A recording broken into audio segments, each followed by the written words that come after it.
Marco, welcome. Happy to be here, Marcel. Marco, your career in the seed sector started with the Rijk Zwaan. Right. And I want to know what sparked your interest in agricultural and the seed sector, and perhaps a link to that. What makes this sector exciting today? Interesting.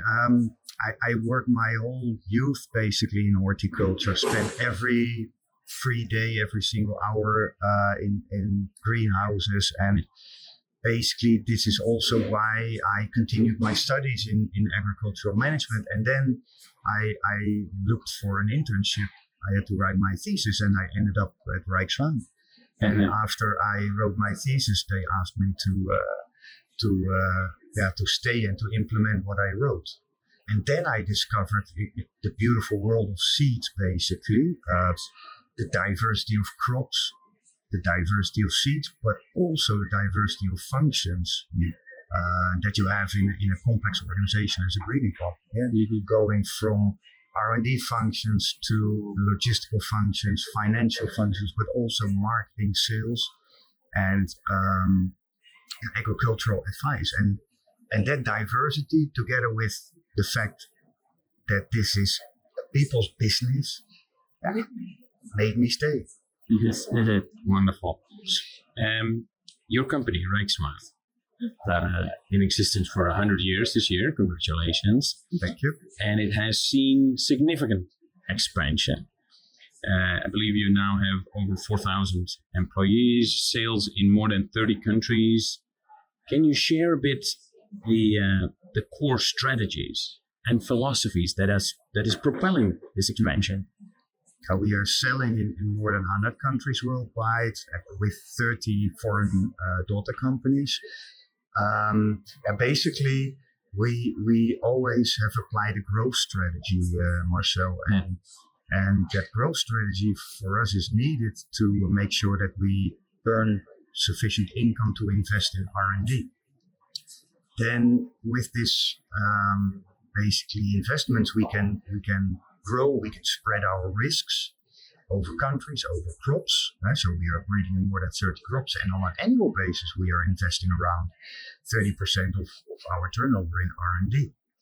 Now, we are also privately held, and that means that we have a very stable organization with a specific culture, and that gives us also time to do the things right. So we are growing very consistently. Based on reliable and long-term partnerships with our employees, but also with trade partners and business partners. Wonderful. You're ISF president, still for a little bit more.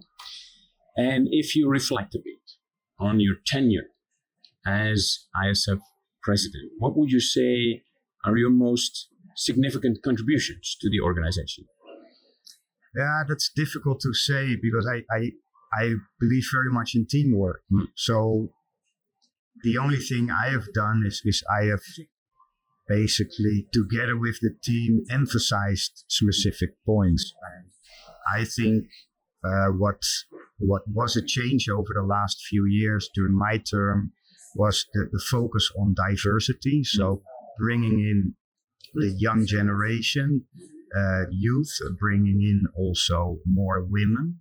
We also tried to be more inclusive in view of the Congress itself. So we opened up the Congress for farmers, for people from universities, research institutes, and even journalists. So maybe you recall from a couple of years ago that we always said we have a great narrative, a great story, but we are not so good in telling that to the outside world. And now we are bringing that outside world also in. And that is something I've worked on together with the team. The other thing maybe is I also have tried to bring in more consistency in the way of working at the executive committee, the presidency, and with the ISF team. That I think is basically what I have done in my term. And it's a short period, one can also say. Apart from the achievements, of course, I bet there have been some challenging times. What will you say were some of the challenging moments that you faced, and how did you navigate those challenges? I think the biggest challenge was the aftermath of COVID, where basically we went through a lot of financial funding, and we had no clue whether we could meet again, with all the members in person, and how we could get the things going again. And we have worked hard, to in Barcelona had to get that done again. That was rather a challenge and also pretty stressful for the ISF team. And secondly, I would say what we also did in the same time is we built a new ISF structure and a new way of working, and we also had to implement that. So we came from COVID, and then we started to work on a new structure, and these two things were pretty challenging. Yeah, I bet. In fact, I can surely imagine. If you now, at the end of your presidency, you have the benefit of hindsight. With that hindsight, what are some of the things that you would have done differently? That's a good question. Normally, I'm not the person that looks back a lot. I try to take the good things and then continue the journey.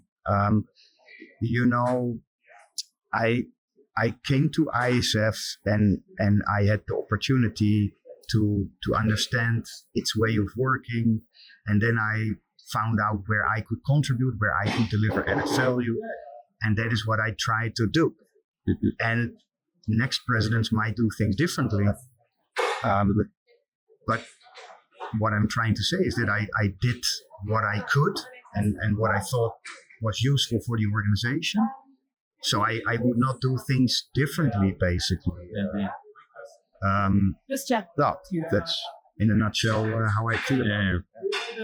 Marco, if we turn back to your company, Rijk Zwaan, I think everybody is fully convinced that innovation is crucial for overcoming many of the challenges. What are some of the groundbreaking innovations that Rijk Zwaan is coming up with?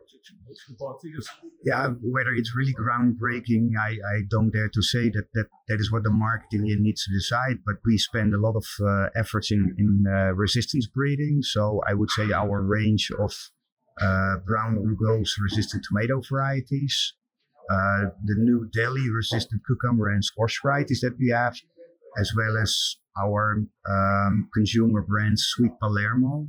There's the long Dulce Italiano pepper. Yeah, delicious. Extremely good taste, as well as a new concept which we call Tata Yo-Yo, which is a snacky, blocky pepper, snacky pepper with a taste of papaya.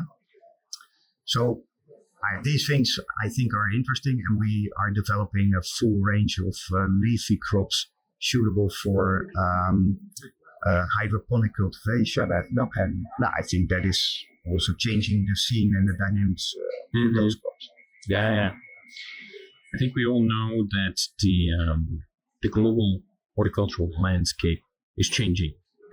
Consumer preferences are changing. There is a push for more sustainability. How is Rijk Zwaan adapting to this changing landscape, and how do you see the future of sustainability in horticulture?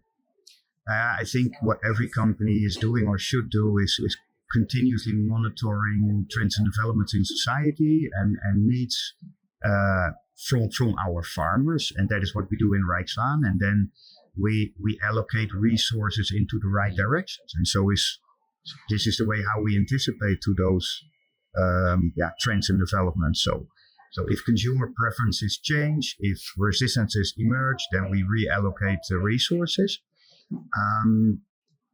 And sustainability is becoming, I would say, a kind of basic underground asset that you have to build in. So we are developing varieties again with those resistances that ensure that there is less chemical crop protection products needed. We are breeding for varieties that can tolerate abiotic stresses better. The work we do towards hydroponics makes that we are working on climate resilient crops, basically. And the numerous challenges to face. And you have been at the forefront all your life. You just explained in the seed sector.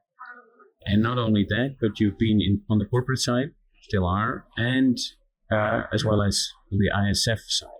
What would you say are the biggest challenges and opportunities for the seed sector as we go forward? Well, the biggest challenge currently we are all facing, I would say, that's the threat of geopolitical conflicts and protectionism. Whereas 10, 15 years ago, we could say we are getting towards globalization and seed can move freely over the world. We now see the opposite happening, basically, and that basically causes the fact that we cannot fulfill our mission to ensure access to quality seed for all the farmers in the world, and that puts food production and food security under threat as well. And that is, I would say, the biggest challenge for the seed sector, and also for Rijk Zwaan. Multilateralism is basically under pressure. We need to make sure that we get around it and that we can revitalize that. And in terms of opportunities? There are always opportunities because the world population is growing. There is more and more awareness for plant-based food. We just have to get the seed to the right places, basically, and then this industry, this sector will flourish. Yeah, wonderful. Thank you so much, Michael. You're welcome.